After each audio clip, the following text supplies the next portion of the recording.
Topping today's news, Prime Minister Philip Davis touts the new medical cannabis legislation as transformative. Former Prime Minister Dr. Hubert Minnis supports the use of recreational cannabis and the opposition pressuring the government to find a solution to crime, especially gun violence.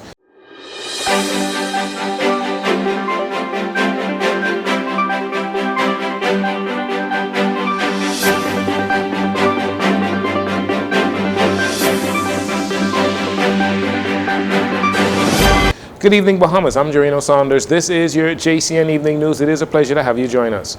Prime Minister Philip Davis says the wait is over for the legislation on medical and religious use of cannabis, as the collection of bills were debated in the House of Assembly on Monday and are expected to be passed on Wednesday.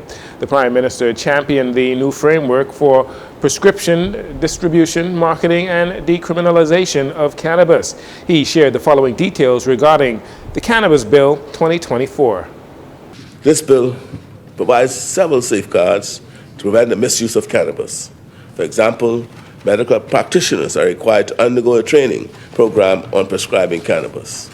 Medical cannabis will also be dispensed by pharmacists and pharmacy professionals with education and training in dispensing cannabis. To ensure the controlled use of cannabis for sacramental purposes, leaders of religious groups with organizational licenses may only distribute cannabis as a sacrament to members in place of worship. Alternatively, for those unaffiliated with an organization, a license may be granted for use in a secured private place, in a residence, or where otherwise permitted according to the provisions of this Act. Prime Minister Philip Davis is also shutting down claims that the legalization of recreational cannabis use is on the horizon for his government. He says despite the government's plans to expunge criminal records for cannabis possession of 30 grams or less, authorities will continue to police unlicensed use and unlawful possession of cannabis. This bill further underscores the fact that decriminalization does not equate to legalization. I want to stress this fact. We are a country of rules and laws. While this reform process may represent a move toward a more nuanced view of cannabis, it does not permit recreational use or unlicensed medical or religious use. Additionally, any possession of small amounts, while decriminalized, will still be considered unlawful. Persons found with small amounts may be subject to a fine of $250, but not a criminal conviction.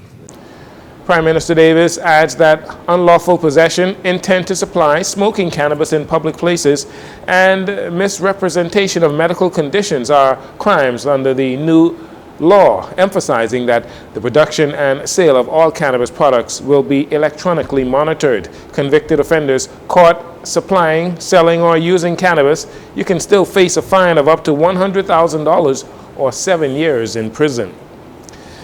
As members of Parliament debated the Medical Cannabis Bill 2024, former Prime Minister Dr. Hubert Minnis says that the drug should be legalized across the board, including recreational. He compared cannabis to alcohol, suggesting that the recreational use of cannabis can be legalized similar to alcohol, leaving residents to make their own decision on whether to use it or not.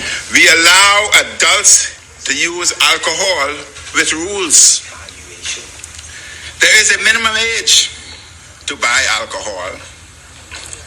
There are regulated vendors for the sale of alcohol. There are hours when it can be sold. You are not allowed to drive while intoxicated with alcohol. And similar rules should be put in place for the recreational use of cannabis. It is time, Mr. Deputy, that we legalize it and allow people to make their own decisions on its use. Dr. Minnis says that the way the Bahamas treats cannabis is outdated, pointing out that the legalization of cannabis medically was done by many other countries years ago. He says cannabis should not be criminalized in this day and age. These individuals hold jobs, they raise families, they pay their taxes, and are responsible members of society. We should not continue to criminalize cannabis in this day and age. We must allow consulting adults to make their own choices. When we pass this law, the police would still be able to accost someone in possession of a small amount of cannabis who did not get it via this law. We do not need the police to bother people who want to smoke cannabis. The police have more important work than that to do.